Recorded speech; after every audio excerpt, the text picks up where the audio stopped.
আসসালামু আলাইকুম প্রিয় ভিউয়ার্স, আশা করি সবাই ভালো আছেন। আপনি কি আরব দেশে কাজ করেন আর মুদিরের সাথে আরবিতে কথা বলতে গিয়ে আটকে যান? তাহলে এই ভিডিওটি অবশ্যই আপনার জন্য। আজকের ভিডিও খুবই গুরুত্বপূর্ণ হতে যাচ্ছে। আজকের ভিডিওতে আমরা শিখব কিভাবে নতুন করে আকামা বানানো নিয়ে মুদিরের সাথে কথা বলা যায়। ভিডিওটা শেষ পর্যন্ত দেখলে ইনশাল্লাহ মুদিরের সামনে কথা বলতে আর ভয় থাকবে না। তো চলুন ভিডিওটা শুরু করি। হে মুদির, কেমন আছেন? এই বাক্যটির আরবি অর্থ হবে ইয়া মুদির কাইফ হালেক।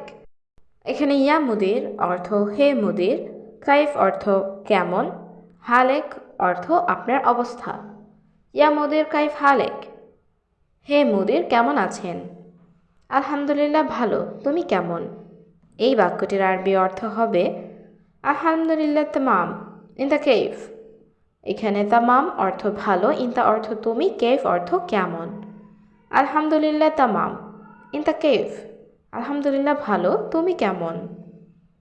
তোমাকে কি সাহায্য করতে পারি?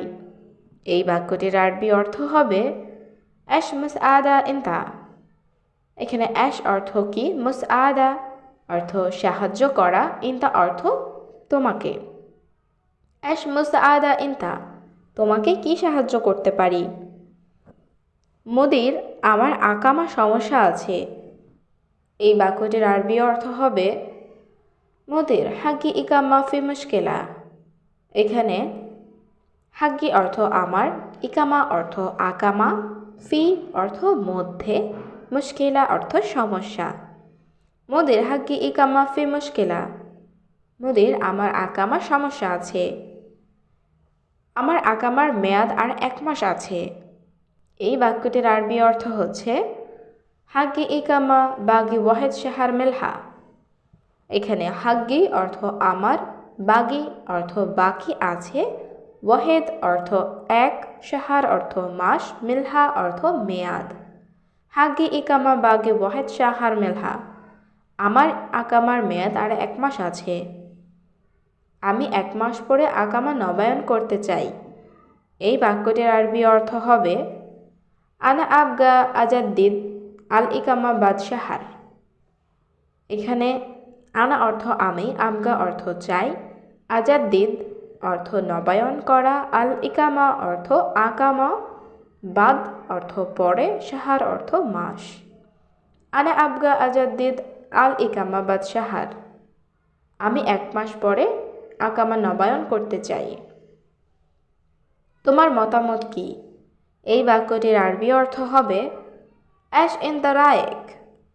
এখানে অ্যাশ অর্থ কি, ইনতা অর্থ তোমার, রায়েক অর্থ মতামত। অ্যাশ ইন দ্য রায়েক, তোমার মতামত কি? ঠিক আছে, তুমি কবে আকামা নবায়ন করতে চাও? এই বাক্যটির আরবি অর্থ হবে তামাম, মিতা ইন দ্য আজাদ্দিদ আল ইকামা। এখানে তামাম অর্থ ঠিক আছে, মিতা অর্থ কখন, ইনতা অর্থ তুমি, আজাদ্দিদ অর্থ নবায়ন করা, আল ইকামা অর্থ আকামা।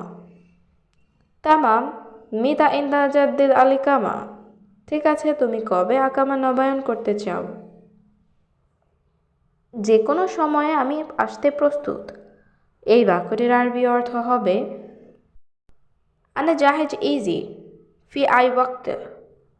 এখানে আনা অর্থ আমি, জাহেজ অর্থ প্রস্তুত, ইজি অর্থ আসতে, আই ওয়াক্ত অর্থ যে কোনো সময়।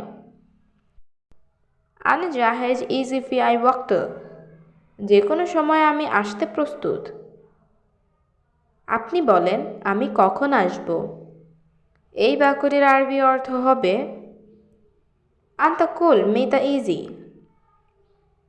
এখানে আন্তাকুল অর্থ আপনি বলুন, মিতা অর্থ কখন, ইজি অর্থ আসব। আন্তাকুল মিতা ইজি, আপনি বলেন আমি কখন আসব। তোমার সব টাকা রেডি আছে কি নাই? এই বাক্যটির আরবি অর্থ হবে ইনতা কুল্লু ফুলুস জাহেজ ওয়ালালা।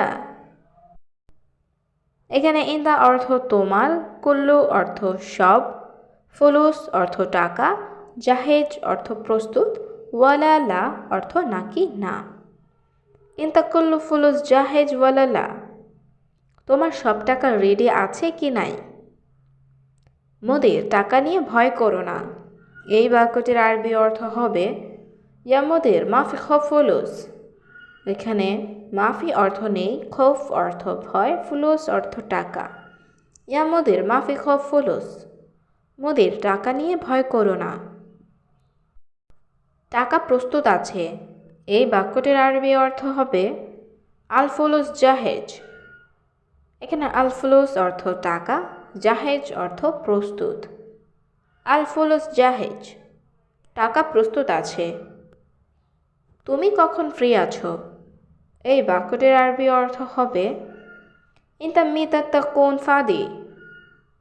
এখানে ইনতা অর্থ তুমি, মিতা অর্থ কখন, তাকুন অর্থ থাকো, ফাদি অর্থ ফ্রি। ইনতা মিতা তাকুন ফাদি, তুমি কখন ফ্রি আছো? আগামী পরশু তুমি আসতে পারবা? এই বাক্যটির আরবি অর্থ হবে ইনতা একদার ইজি বাদ বুখরা। এখানে ইনতা অর্থ তুমি, একদার অর্থ পারো, ইজি অর্থ আসতে, বাদ অর্থ পরে, বুখরা অর্থ পরশু। ইনতা একদার ইজি বাদ বুখরা, আগামী পরশু তুমি আসতে পারবা? ইনশাআল্লাহ সম্ভব, কিন্তু কয়টার সময় আসব? এই বাক্যটির আরবি অর্থ হবে ইনশাআল্লাহ মুমকিন, লেকিন আই আসা ইজি। এখানে মুমকিন অর্থ সম্ভব, লেকিন অর্থ কিন্তু, আই সা অর্থ কয়টায়, ইজি অর্থ আসব। ইনশাআল্লাহ মুমকিন লেকিন আই সা ইজি, ইনশাআল্লাহ সম্ভব কিন্তু কয়টার সময় আসব? মোদের কত টাকা দরকার? এই বাক্যটির আরবি অর্থ হবে ইয়া মোদের কাম ফুলুস আবগা।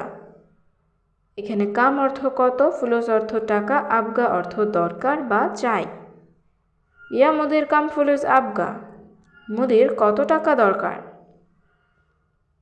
মোদের এখানে সব টাকা আছে। এই বাক্যটির আরবি অর্থ হবে ইয়া মোদের আল ফুলুস কুল্লু হেনা। এখানে ফুলুস অর্থ টাকা, কুল্লু অর্থ সব, হেনা অর্থ এখানে। ইয়া মোদের আল ফুলুস কুল্লু হেনা, মোদের এখানে সব টাকা আছে। আপনি গণনা করে দেখুন। এই বাক্যটির আরবি অর্থ হবে শুফ ইনতা আদ দাহা। এখানে শুফ অর্থ দেখুন, ইনতা অর্থ আপনি, আদাহা অর্থ গণনা করুন। শুফ ইনতা আদাহা, আপনি গণনা করে দেখুন। ঠিক আছে, আমি দেখছি। এই বাক্যটির আরবি অর্থ হবে তৈয়েব আনা শুফ। এখানে তৈয়েব অর্থ ঠিক আছে, আনা অর্থ আমি, শুফ অর্থ দেখছি। তৈয়েব আনা শুফ, ঠিক আছে আমি দেখছি।